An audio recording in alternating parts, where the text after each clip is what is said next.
Hello friends, आप सभी का अपने एच ट्यूटोरियल पर स्वागत है।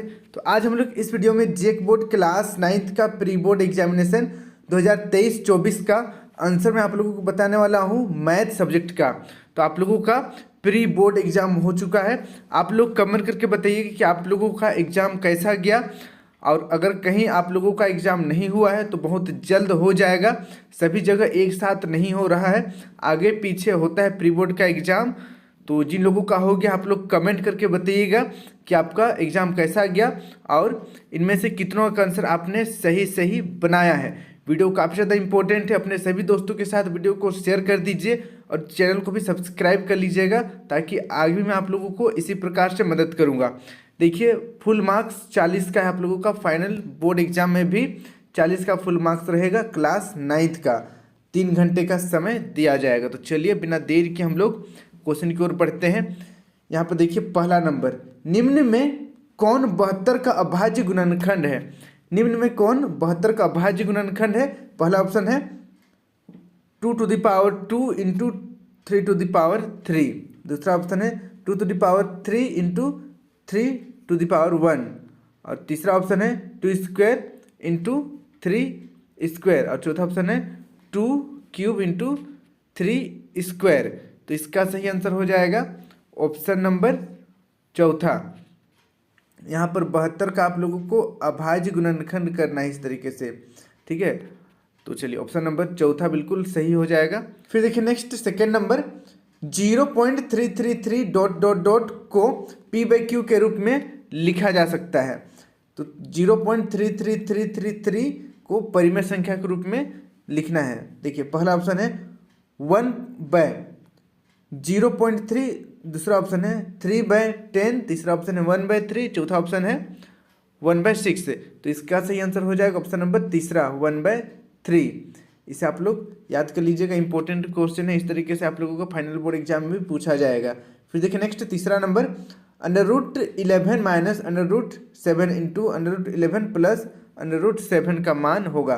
तो यहाँ पर ये a minus B into A plus B, ये वाला फॉर्मूला है। तो इसका फॉर्मूला a² माइनस b² होता है। इसको सॉल्व करेंगे तो √11 का स्क्वायर माइनस √7 का स्क्वायर हो जाएगा। उसके बाद 11 माइनस 7 इजिकल टू 4। इसका सही आंसर हो जाएगा 4। ऑप्शन नंबर तीसरा बिल्कुल सही हो जाएगा। फिर देखिए नेक्स्ट अगला 4 number, 3 minus 2x into 3 plus 2x। यहाँ पर भी सेम फॉर्मूला अप्लाई करेंगे हम लोग। पहला ऑप्शन है 9 प्लस 4x², दूसरा ऑप्शन है 9 माइनस 4x², तीसरा ऑप्शन है 4x² माइनस 9, चौथा ऑप्शन है 4x² प्लस 9। तो इसका सही आंसर हो जाएगा ऑप्शन नंबर दूसरा। ऑप्शन नंबर दूसरा बिल्कुल सही हो जाएगा 9 माइनस 4x²। अब बढ़ते हैं नेक्स्ट अगला क्वेश्चन की ओर। 5 नंबर का क्वेश्चन है, शून्य बहुपद की घात है। शून्य बहुपद की घात है 0 या 1 या प्राकृत संख्या या परिभाषित नहीं। तो इसका सही आंसर हो जाएगा ऑप्शन नंबर चौथा, परिभाषित नहीं। शून्य बहुपद की घात परिभाषित नहीं होती है, इसका आप लोग याद कर लीजिएगा। परिभाषित नहीं है या अपरिभाषित है। चलिए नेक्स्ट अगला 6 नंबर, यदि x³ प्लस 1 को x प्लस 1 से भाग दिया जाए तो शेषफल है। शेषफल क्या होगा? तो यहाँ पर x का वैल्यू निकालेंगे, x इजिकल टू -1 हो जाएगा। -1 यहाँ पर रख देंगे तो -1 का क्यूब प्लस 1, इसको सोल्व करेंगे तो -1 प्लस 1 इजिकल टू 0 हो जाएगा। तो 0 0 ऑप्शन नंबर पहला बिल्कुल सही हो जाएगा। अब बढ़ते हैं नेक्स्ट अगला 7 number, px equal to x minus 5 का शून्यक निकालना है। शून्यक निकालना है, जीरोज निकालना है। तो x माइनस 5 है px equal to x minus 5। तो यहाँ पर शून्यक निकालना है तो क्या करेंगे हम लोग, x इजिकल टू 5 हो जाएगा, ठीक है। x इजिकल टू 5, तो x equal to 5 option number तीसरा बिल्कुल सही हो जाएगा। अब बढ़ते हैं नेक्स्ट अगला क्वेश्चन की ओर। 8 number, y² minus 5y plus 6 का गुणनखंड क्या होगा? गुणनखंड करना है। y² Y square minus 5y plus 6। तो यहाँ पर जो भी गुणांक रहता है उसको इसके साथ गुणा करते हैं तो 6 हो जाएगा। 6 का अभाज्य गुणनखंड करेंगे तो 2 तिया 6, 2 और 3 को जोड़ने से 5 हो जाता है। तो बीच वाला भी 5 मिल जा रहा है, बीच में माइनस है तो यहाँ पर हम लोग दोनों में माइनस रखेंगे। ठीक है, तो इसको चलिए हम लोग सोल्व करते हैं। वाई स्क्वायर माइनस यहाँ पर -2y माइनस 3y प्लस 6। अब जोड़ा जोड़ा बना देंगे इसको हम लोग। ये एक जोड़ा बन गया, इधर एक जोड़ा बन गया। पहला जोड़ा में से y बाहर निकल जाएगा तो y -2 बचेगा।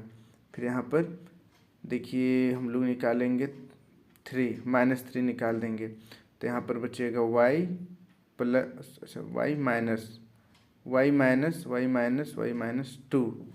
ओके, अब एक यहाँ पर y -3 एंड y -3 हो जाएगा। तो ये वाला ऑप्शन नंबर दूसरा बिल्कुल सही हो जाएगा। इसका आप लोग प्रैक्टिस कर लीजिएगा। इस तरीके से गुणनखंड के लिए क्वेश्चन पूछा जाएगा। अब बढ़ते हैं नेक्स्ट अगला क्वेश्चन की ओर। अगला क्वेश्चन है 8 नंबर, x + y = 7 का हल। तो यहाँ पर देखिए, यहाँ पर x + y है, x + y, यहाँ पर x और y 0 0 है, 0 0 तो 0 हो जाएगा। हम लोग देखते हैं, देखिए चौथा ऑप्शन x = 3 y = 4 है। तो अगर हम लोग यहाँ वैल्यू रखते हैं तो 4 प्लस x = 3 है, राइट, 3 + 4 = 7। तो 7 = 7 देखिए आ जा रहा है। ऑप्शन नंबर चौथा बिल्कुल सही हो जाएगा। आप लोग कमेंट करके बताइएगा कि आप लोग किसको सही किए थे। चलिए नेक्स्ट अगला 10 नंबर, x = 0 y = 0 किस समीकरण का हल है। तो यहाँ पर देखिए पहला ऑप्शन है x = 4y, x के लिए 0 = 4 इंटू y के लिए फिर से 0 = 0। तो ऑप्शन नंबर पहला ही सही हो जा रहा है, यहाँ पर बिल्कुल सही है। अब बढ़ते हैं नेक्स्ट अगला 11 नंबर की ओर। d यानी कि व्यास d वाले वृत्त का परिमाप क्या होगा। वृत्त का परिमाप क्या होता है, 2πr। अब यहाँ पर d वृत्त वाले परिमाप पूछा गया है तो r के जगह पर हम लोग d लिखेंगे और d/2 लिख देंगे r के जगह में, क्योंकि r जो है वो d का हाफ होता है। 2 2 कट जाएगा, πd आंसर हो जाएगा। πd कहाँ पर है, πd ऑप्शन नंबर तीसरा बिल्कुल सही हो जाएगा। इसे आप लोग प्रैक्टिस कर लीजिएगा। अब बढ़ते हैं नेक्स्ट अगला 12 नंबर की ओर। बिंदु G का निर्देशांक है। बिंदु G का निर्देशांक देखिए, यहाँ पर बिंदु G है, यहाँ पर ये वाला जो बिंदु है ये बिंदु G है। तो पहले x को लिखते हैं, x यहाँ पर 2 है, 2 कोमा y -2 है तो -2, यही इसका आंसर हो जाएगा। G का निर्देशांक 2 -2, 2 कोमा -2, 2 कोमा -2 ऑप्शन नंबर दूसरा में है। ऑप्शन नंबर दूसरा बिल्कुल सही हो जाएगा। आप लोग कमेंट कीजिएगा इनमें से कितनों का आंसर आपने सही किया है। ठीक है, अभी 12 नंबर तक बढ़े हैं, आगे भी है पूरा 40 का 40 क्वेश्चन आप लोगों को मैं बताने वाला हूँ। वीडियो को पूरा देखिएगा, दोस्तों के साथ शेयर भी कर दीजिएगा। देखिए 13 नंबर का क्वेश्चन है 8, 9 और 25 का लसअ क्या होगा। 8, 9 और 25 का लसअ 180, 360, 1800 या 3600। तो इसका सही आंसर हो जाएगा ऑप्शन नंबर तीसरा। फिर देखिए नेक्स्ट 14 नंबर, 2 अक्षों का कटान बिंदु कहलाता है। 2 अक्ष का इस तरीके से x y का कटान बिंदु, ये वाला कटान बिंदु को मूल बिंदु कहते हैं। तो ऑप्शन नंबर तीसरा बिल्कुल सही हो जाएगा, मूल बिंदु। अब देखिए नेक्स्ट 15 नंबर का क्वेश्चन है बंटन 2 3 4 7 5 1 की माध्यिका है। तो पहला ऑप्शन है 4, दूसरा 7, तीसरा 11, चौथा 3.5। तो इसका सही आंसर हो जाएगा ऑप्शन नंबर चौथा 3.5। इसका बिल्कुल सही आंसर हो जाएगा माध्यिका। सबसे पहले इसको आरोही क्रम में आपको सजा लेना है, फिर सॉल्व करना है। देखिए नेक्स्ट 16 नंबर, दो भिन्न रेखाएं अधिक से अधिक कितने बिंदुओं पर प्रतिच्छेद कर सकती है? दो भिन्न रेखाएं, ये एक रेखा हो गया, ये एक रेखा हो गया। दो भिन्न रेखा सिर्फ एक बिंदु पर प्रतिच्छेद कर सकता है। पहला ऑप्शन है 1, दूसरा 2, तीसरा 3, चौथा 4।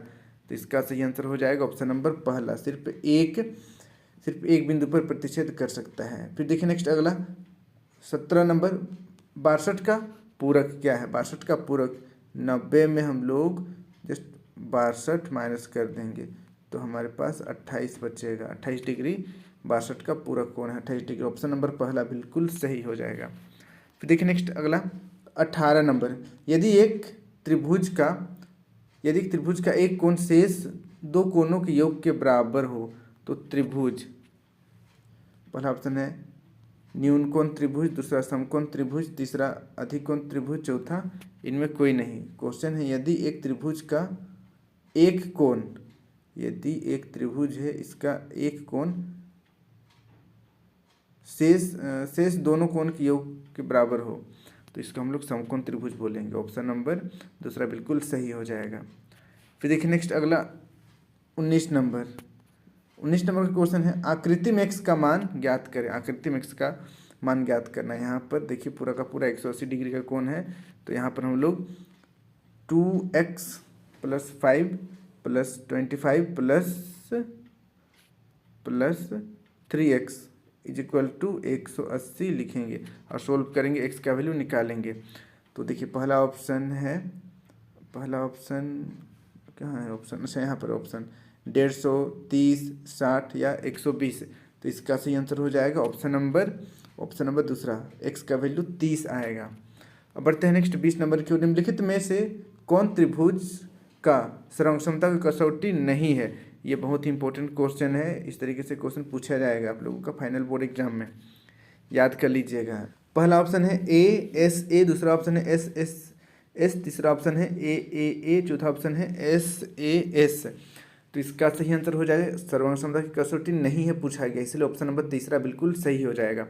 आप लोग हमेशा याद रखिएगा ASA, SSS, SAS और RHS ये चार ही सर्वसमता की कसौटी है। इसके अलावा और कुछ भी पूछा गया तो वह कसौटी नहीं है, आप लोग टिक करिएगा, ठीक है, क्योंकि यहाँ पर ऑप्शन में AAA इसके जगह में और कुछ दूसरा भी रह सकता है, ठीक है। तो यहाँ पर ऑप्शन नंबर तीसरा बिल्कुल सही हो जाएगा। फिर देखिए नेक्स्ट 21 नंबर, मूल बिंदु का निर्देशांक क्या है? पहला ऑप्शन है 0 0, दूसरा 1 0, तीसरा 0 1, चौथा 1 1। तो इसका सही आंसर हो जाएगा ऑप्शन नंबर पहला 0 0। मूल बिंदु का निर्देशांक 0 0 है। फिर देखिए नेक्स्ट 22 नंबर, द्विघात समीकरण 5x यहाँ पर छोटा सा क्यूब दिख रहा है, 5x³ + 7x² + 4x + 3 का घात क्या है? इसका घात बताना है। तो देखिए 5x यहाँ पर क्यूब है, 5x³ है, तो सबसे बड़ा घात इसमें कौन सा है? सबसे बड़ा घात यहाँ पर क्यूब 3। तो ऑप्शन नंबर तीसरा बिल्कुल सही हो जाएगा। अब बढ़ते हैं नेक्स्ट अगला क्वेश्चन की ओर। अगला क्वेश्चन देखिए 23 नंबर, यदि कर्ण स्क्वायर = लंब स्क्वायर प्लस आधार स्क्वायर हो तो कैसा त्रिभुज है? पहला ऑप्शन है समबाहु त्रिभुज, दूसरा विषमबाहु त्रिभुज, तीसरा ऑप्शन है समद्विबाहु त्रिभुज, चौथा समकोण त्रिभुज। तो इसका सही आंसर हो जाएगा ऑप्शन नंबर चौथा बिल्कुल सही हो जाएगा, समकोण त्रिभुज है। पाइथागोरस थ्योरम यहाँ पर लिखा हुआ है जो कि समकोण त्रिभुज के लिए बनाया गया है। फिर देखिए नेक्स्ट अगला 24 नंबर, यदि 2,0 रैखिक समीकरण 2x + 3y = k का हल है तो k का मान बताना है। बस वैल्यू रख देंगे, x के लिए 2 है, y के लिए 0 है। तो यहाँ पर देखिए 2x + 3y, तो 2 × x के स्थान पर 2 रखेंगे, जोड़ 3 × 0 बराबर k। यहाँ तो 3 × 0 पूरा 0 हो जाएगा और यहाँ पर 2 दूना 4, तो k = 4 आ जाएगा, k = 4। ऑप्शन नंबर पहला बिल्कुल सही हो जाएगा। अब बढ़ते हैं नेक्स्ट अगला 25 नंबर की ओर। दो बेलनों की त्रिज्याएं 2:3 के अनुपात में है तथा उसकी ऊंचाइयां का अनुपात 5:3 है, उनके आयतनों का अनुपात होगा। तो जस्ट सिंपल सा है, फॉर्मूला में बस वैल्यू पुट करना है। देखिए पहला ऑप्शन है 10:17, दूसरा ऑप्शन है 20:27, तीसरा ऑप्शन है 17:27, चौथा ऑप्शन है 20:37। तो इसका सही आंसर हो जाएगा ऑप्शन नंबर दूसरा, 20:27 इनके आयतनों का अनुपात होगा। इसे आप लोग प्रैक्टिस कर लीजिएगा। अब बढ़ते हैं नेक्स्ट अगला क्वेश्चन की ओर। अगला क्वेश्चन देखिए 26 नंबर का क्वेश्चन है, किसी वृत्त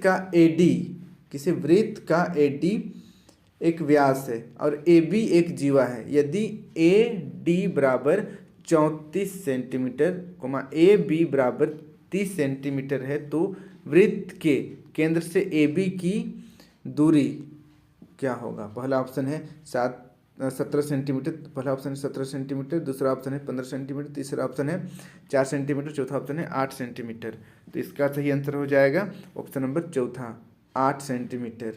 फिर देखिए नेक्स्ट अगला 27 नंबर, एक त्रिभुज ए बी सी जिसमें ए बी बराबर 4 सेंटीमीटर और कोण ए बराबर 60 डिग्री है की रचना संभव नहीं है यदि बी सी और ए सी का अंतर 3.5 होगा तब, या 4.5 होगा तब, या 3 सेंटीमीटर होगा तब, या 2.5 सेंटीमीटर होगा तब संभव नहीं है। ठीक है, तो इसका सही आंसर हो जाएगा ऑप्शन नंबर चौथा, ऑप्शन नंबर चौथा सही हो जाएगा। 2.5 सेंटीमीटर अगर अंतर होगा तो त्रिभुज संभव नहीं है। फिर देखिए next 28 number, 15 centimetre 20 centimetre 25 centimetre भुजा वाले एक त्रिभुज का क्षेत्रफल होगा। पहला ऑप्शन है 120 सेंटीमीटर स्क्वायर, दूसरा ऑप्शन है 130 सेंटीमीटर स्क्वायर, तीसरा ऑप्शन है 150 सेंटीमीटर स्क्वायर और चौथा ऑप्शन है 170 सेंटीमीटर स्क्वायर। तो इसका सही आंसर हो जाएगा ऑप्शन नंबर तीसरा, ऑप्शन नंबर तीसरा बिल्कुल सही हो जाएगा, 150 सेंटीमीटर स्क्वायर। फिर देखिए नेक्स्ट अगला 29 नंबर, एक्स अक्ष की समीकरण रूप है, एक्स अक्ष की समीकरण रूप है x = 0, y = 0, x + y = 0 और चौथा ऑप्शन है x = y। तो इसका सही आंसर हो जाएगा ऑप्शन नंबर दूसरा, y = 0। देखिए यहाँ पर x अक्ष का समीकरण पूछा है, हो सकता है फाइनल एग्जाम में y अक्ष का समीकरण पूछे, तो y अक्ष का समीकरण का रूप होता है x = 0। इसको आप लोग याद कर लीजिएगा। देखिए नेक्स्ट अगला 30 नंबर, एक बेलन जिसकी त्रिज्या r है और ऊंचाई h है का कुल पृष्ठीय क्षेत्रफल है 2πrh, πrh प्लस πr², तीसरा ऑप्शन है πrh और चौथा ऑप्शन है 2πr × h + r। तो इसका सही आंसर हो जाएगा ऑप्शन नंबर चौथा, 2πr × h + r। इसको आप लोग याद कर लीजिएगा, सभी फॉर्मूला बहुत ज़्यादा इंपॉर्टेंट है। अब बढ़ते हैं नेक्स्ट हम लोग 31 नंबर, किसी वृत्त की त्रिज्या 7 सेंटीमीटर है तो उसकी परिधि होगी, वृत्त की परिधि 2πr, सिंपल 2πr, बस वैल्यू पुट करेंगे हम लोग। देखिए पहला ऑप्शन है 22 सेंटीमीटर, दूसरा 11 सेंटीमीटर, तीसरा 25 सेंटीमीटर, चौथा 44 सेंटीमीटर। तो इसका सही आंसर हो जाएगा ऑप्शन नंबर चौथा, 44 सेंटीमीटर। फिर देखिए नेक्स्ट अगला 33 नंबर, यदि शंकु की ऊंचाई और त्रिज्या 2 गुनी हो जाए तो शंकु का आयतन हो जाएगा। पहला ऑप्शन है 2 गुना, दूसरा ऑप्शन है 4 गुना, तीसरा ऑप्शन है 6 गुना, चौथा ऑप्शन है 8 गुना। तो इसका सही आंसर हो जाएगा ऑप्शन नंबर चौथा, ऑप्शन नंबर चौथा बिल्कुल सही हो जाएगा, 8 गुना। अब बढ़ते हैं नेक्स्ट अगला 34 नंबर की ओर। देखिए एक घन का आयतन 512 सेंटीमीटर क्यूब, तो घन का कुल पृष्ठीय क्षेत्रफल होगा। यहाँ पर आयतन 512 सेंटीमीटर क्यूब दिया हुआ है, घन का कुल पृष्ठीय क्षेत्रफल बताना है। तो पहला ऑप्शन है 128 सेंटीमीटर स्क्वायर, दूसरा ऑप्शन है 384 सेंटीमीटर स्क्वायर, तीसरा ऑप्शन है 634 सेंटीमीटर स्क्वायर और चौथा ऑप्शन है 256 सेंटीमीटर स्क्वायर। तो इसका सही आंसर हो जाएगा ऑप्शन नंबर दूसरा, 384 सेंटीमीटर स्क्वायर। फिर देखिए नेक्स्ट 35 नंबर, एक शंकु की तिर्यक ऊंचाई 14 सेंटीमीटर तथा आधार की त्रिज्या 7 सेंटीमीटर है तो इसका वक्र पृष्ठीय क्षेत्रफल निकालना है। फॉर्मूला में वैल्यू पुट कीजिएगा, इजीली निकल जाएगा। पहला ऑप्शन है 220 सेंटीमीटर स्क्वायर, दूसरा ऑप्शन है 308 सेंटीमीटर स्क्वायर, तीसरा ऑप्शन है 392 सेंटीमीटर स्क्वायर और चौथा ऑप्शन है 462 सेंटीमीटर स्क्वायर। तो इसका सही आंसर हो जाएगा ऑप्शन नंबर दूसरा 308 सेंटीमीटर स्क्वायर। 308 सेंटीमीटर स्क्वायर इसका सही आंसर हो जाएगा। अब बढ़ते हैं नेक्स्ट अगला क्वेश्चन की ओर। 36 नंबर का क्वेश्चन देखिए। प्रथम 3 सम संख्याओं का माध्य होगा 2, 3, 4 या 5। तो इसका सही आंसर हो जाएगा ऑप्शन नंबर तीसरा 4 इसका सही आंसर होगा। फिर देखिए नेक्स्ट अगला 37 नंबर आंकड़े 14, 6, 12, 17, 10, 21, 4, 3 का परिसर है। इसका परिसर बताना है 3, 17, 18 या 21। तो इसका सही आंसर हो जाएगा ऑप्शन नंबर तीसरा 18 इसका परिसर होगा। फिर देखिए नेक्स्ट अगला 38 नंबर। एक सिक्के को 100 बार उछालने पर पट 55 बार प्राप्त होता है। पट आने की प्रायिकता होगी। तो देखिए पहला ऑप्शन है 0.55, दूसरा ऑप्शन है 55, तीसरा ऑप्शन है 5.50 और चौथा ऑप्शन है 100। तो इसका सही आंसर हो जाएगा पट आने की प्रायिकता 0.55 होगा। अब बढ़ते हैं नेक्स्ट अगला क्वेश्चन की ओर। 39 नंबर।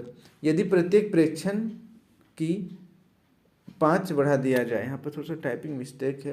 यदि प्रत्येक प्रेक्षण में 5 बढ़ा दिया जाए, इस तरीके से होना चाहिए, तो इसका इकाई माध्य क्या होगा।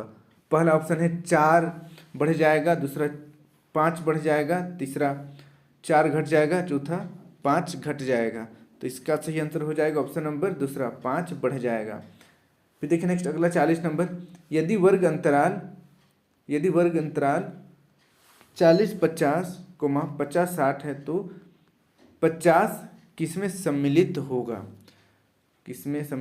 50 बताना है। तो चलिए पहला ऑप्शन देखिए 40, 50, दूसरा 30, 40, तीसरा 50, 60, चौथा 60, 70। इसको आप लोग कमेंट करके बताइएगा कि 40 नंबर का क्या सही आंसर होगा। ठीक है, और सभी क्वेश्चन का आप लोग फिर से अच्छी तरीके से याद कर लीजिएगा, ताकि अगर आपका प्री बोर्ड नहीं हुआ है तो आपको इसी प्रकार से क्वेश्चन पूछा जाएगा। इसी प्रकार से क्या एग्जैक्ट यही क्वेश्चन आएगा, तो अच्छी तरीके से आप लोग याद कर लीजिएगा। और अगर प्री बोर्ड हो चुका है तो आप लोग कमेंट करके बताइएगा कि आप लोगों का प्री बोर्ड एग्जाम कैसा गया, इनमें से कितनों का आंसर आपने सही बनाया है।